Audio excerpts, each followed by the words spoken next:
Level 1, the testimony. The federal agents show up at 11:40 p.m. You're halfway through brushing your teeth when the knock comes, 3 hard hits, then a voice telling you to open the door now. 2 U.S. Marshals, 1 prosecutor, 1 woman from witness security, all of them standing in your apartment like the decision has already been made for you. They say your name.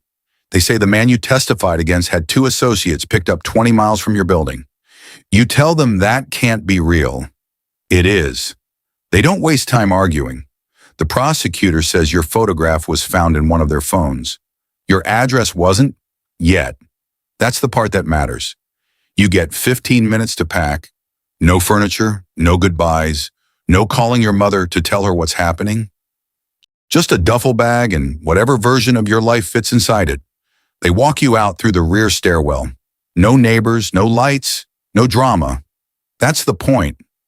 At the safe site, they put you in a motel room with blackout curtains, beige carpet, and a Bible in the drawer. The woman from witness security has a folder with your new name on it. She opens it slowly, like she's showing you a body. There are documents inside. Birth certificate, social security card, driver's license. A life that didn't happen for a person who doesn't exist. She says from this point on, your old name is dead. She says you cannot contact friends, co-workers, cousins, exes, anyone not specifically approved. She says social media is over. She says your phone is over. She says if you go back for anything, even once, they may not be able to save you. You ask how long this lasts. She doesn't answer directly. You ask if the threat is temporary. She says temporary is not a word we use. You sit in that motel room for 9 hours before anyone comes back. The deputy assigned to brief you is handling 26 relocations. You're number 27. He's older than you expected, calmer than anyone should be. He has 20 minutes before he has to drive to the airport and move another family. He asks if you understand why you're here. You say yes. He asks if you regret testifying. You say no. He writes something down. Then he asks who in your life would notice first if you vanished. Your mother, your younger brother, your boss after maybe 2 days, your girlfriend after 1 because she always texts before bed and again in the morning. He explains the rules. You will be relocated. You will be renamed. You will get a small stipend, help finding work, and exactly 1 warning. If you break protocol, protection can be withdrawn. He recommends total compliance. People who improvise get buried. You tell him you did the right thing. He's heard that before too. Level 2, the severing. 3 days later, you're on a commercial flight under a name that still feels stolen. The ticket says Daniel Mercer. Your hands still answer to the old one. You land in a city you've never visited, in a state where nobody knows your face and everybody mispronounces your fake hometown. The apartment they give you is furnished by people who've never had to stay there. 1 couch, 1 folding table, 2 plates, a mattress that remembers every spring. The stipend is $1,900 a month. Rent takes $1,250. Utilities take another $220. You have enough left to survive if nothing goes wrong, and things start going wrong immediately. The job placement counselor tells you the resume needs to be simple because the backstory can't be too specific. No real college friends listed. No old supervisors. No hometown references that can be checked. Your life has to sound ordinary enough to believe and vague enough to survive scrutiny. You lose your old number. You lose your old email. You lose the coffee shop where the barista knew your order and the gym where no one talked but everyone nodded. You lose the route to your mother's house. You lose your girlfriend without technically breaking up because she isn't allowed to know where you are, and love doesn't stretch cleanly across classified silence. She sends messages for 2 weeks. Then she sends one final voicemail to a number that's already disconnected. Then nothing. She moves on. Everyone moves on except you. The days in protection have their own rhythm. You learn it fast because the alternative is slipping, and slipping gets people killed. You learn which grocery store has security cameras facing the lot and which one leaves blind spots at the entrance. You learn not to use the same gas station twice in 1 week. You learn that when a car slows near your building, your pulse spikes before your mind catches up. You learn vigilance in the specific way people with credible death threats learn it, not as paranoia, but as maintenance. Your handler calls twice during the first 6 months. Once to confirm you're following protocol, once because a low-level associate of the cartel made bond and disappeared. He has new information. A courthouse clerk may have leaked scheduling data during the trial. An evidence runner had a cousin tied to the organization. Someone inside may have helped them map the witness list. This should narrow the danger. This should make the people protecting you more careful. Level 3, the erosion. Your new town is smaller than you imagined. Quiet streets, early sunsets, people who ask casual questions with no idea how dangerous casual questions can feel. The landlord wants to know where you're from. Your co-worker wants to know why you don't have any pictures on your desk. The woman at the diner asks if you're visiting or staying. None of them mean harm. All of them still make your chest tighten. The cartel boss's trial becomes a news special 6 months later. The prosecutor tells a story. A drug corridor, 7 murders, millions in cash, a criminal enterprise built on intimidation and silence. He never says your name on camera, but you know which parts were yours. The anchors call witnesses brave. The panel calls the conviction historic. They don't talk about what bravery costs after the cameras leave. Your handler tells you not to watch. You watch anyway. The defense attorney on television says cooperators are liars with incentives. Says witnesses say whatever the government needs to hear. Says people disappear into federal programs and come out with cash and clean records. He makes your truthful testimony sound transactional through tone and implication. The host nods like balance has been achieved. That night you sit on your apartment floor listening to the refrigerator hum. You think about the courtroom. You think about the man at the defense table turning once, just once, to look at the gallery after you testified. Not angry, not surprised, just calm. The kind of calm that says time is longer than fear and networks are bigger than prisons. The conviction comes in 3 days later. Guilty on all counts. Life sentence plus 40 years. Safe, people call it. Safe would be not living like this at all. Level 4. The years. Long-term protection is different from emergency relocation. Quieter, lonelier, more permanent. You keep your head down. You follow the unwritten rules. Don't get noticed. Don't get attached. Don't tell the real story. Don't trust coincidence. The months blur together. Wake up. Check the lot. Go to work. Change route. Lock the door. Check it again. Sleep badly. Repeat. Every day organize around the possibility of being found. You work inventory at a hardware store. You count boxes, unload trucks, memorize faces without seeming to memorize faces. You read local crime reports. You learn what kinds of guns are common in your county and which roads lead out of town fastest after midnight. You write letters you'd never send to your mother, to your brother, to the woman who probably stopped waiting. Most stay folded in a shoebox under the bed. Year 2, a message arrives through official channels. 1 page.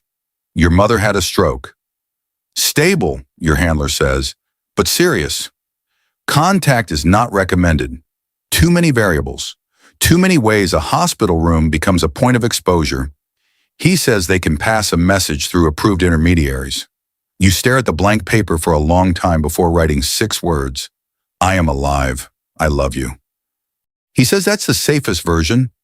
Year 3, your handler changes.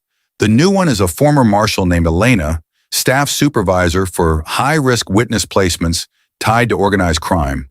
She's younger than you expected. She has a legal pad, a neat stack of incident reports, and the specific kind of attention that comes from someone who has attended funerals for people who broke protocol. She asks questions nobody else has asked, not just whether you've been followed, but when the fear is worst, mornings or nights, crowds or silence, men alone or men in pairs, which sounds in the hallway make you freeze. She writes everything down. She doesn't promise safety. She says safety is a process, not a condition. She comes back again and brings an analyst. They review old trial records, visitor logs, courthouse access cards. They pull a detail your first handler missed, A sealed witness movement memo was opened 11 minutes after it was uploaded and printed from a terminal assigned to a deputy clerk, who later deleted her message history. A single click. A contamination of the system that should have triggered alarms and didn't. Year 4. Your mother dies. Complications from the stroke. You request permission to attend the funeral under escort. Denied. Too visible. Too many unknowns. You're allowed a monitored call with your brother after the service. He says mom kept your high school picture in the kitchen drawer because seeing it on the wall hurt too much. He says she never stopped setting a place for you on holidays even after everyone else stopped asking. He says she died hoping she'd hear your real voice one more time. You hang up. You don't cry because the walls are thin and grief makes noise. But that night you let yourself feel it, all of it. Elena calls the next week. She says she's sorry. She says the internal leak investigation is moving. She says, stay alive. Her voice has the specific quality of someone saying something necessary rather than something comforting. You believe her because she's never sold you peace, only probabilities. Year 6. A breakthrough. The deputy clerk's deleted messages are recovered from a backup archive. The witness movement memo wasn't just accessed. It was photographed and forwarded to a burner tied to a cousin of one of the defendants. The threat wasn't theoretical. It never was. But now they can prove it. They've found the chain. 3 intermediaries, 2 prepaid phones, 1 direct line from the courthouse to the organization that wanted you dead. Elena files the report on a Thursday morning. She calls after it's submitted. She says the Justice Department is opening a corruption case. She says your security level will increase. She says it may finally justify a controlled family contact request. She also says retaliation risk tends to spike when networks start collapsing. She says, do not relax. Year 7, 2 federal arrests, 1 courthouse employee, 1 retired bailiff. The prosecutor offers you an option. New identity package, new state, cleaner paperwork, start over again before the corruption case goes public. Elena calls you that evening. She says the decision is yours. She says she'll support whatever you choose. But she also says the leak network is damaged now in a way it wasn't before. She thinks for the first time the danger may actually decrease. You refuse the second relocation. You've already buried 1 life. You won't bury another unless you have to. The corruption trial takes 5 days. The access logs come in. The backup archive comes in. The analyst dismantles the claim that the leak was accidental.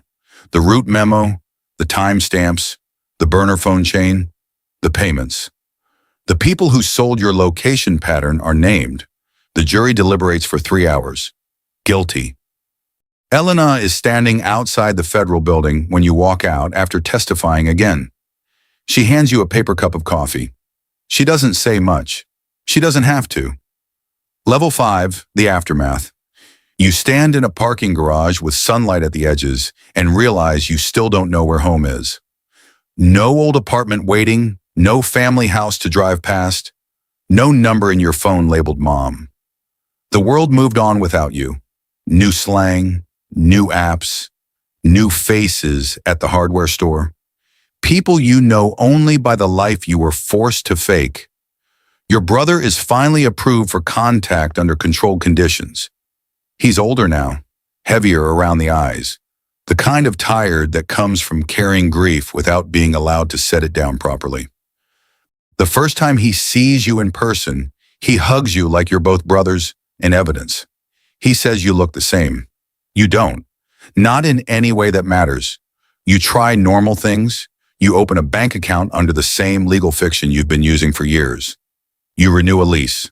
You go on 2 dates with a woman from work and spend both dinners scanning exits over her shoulder.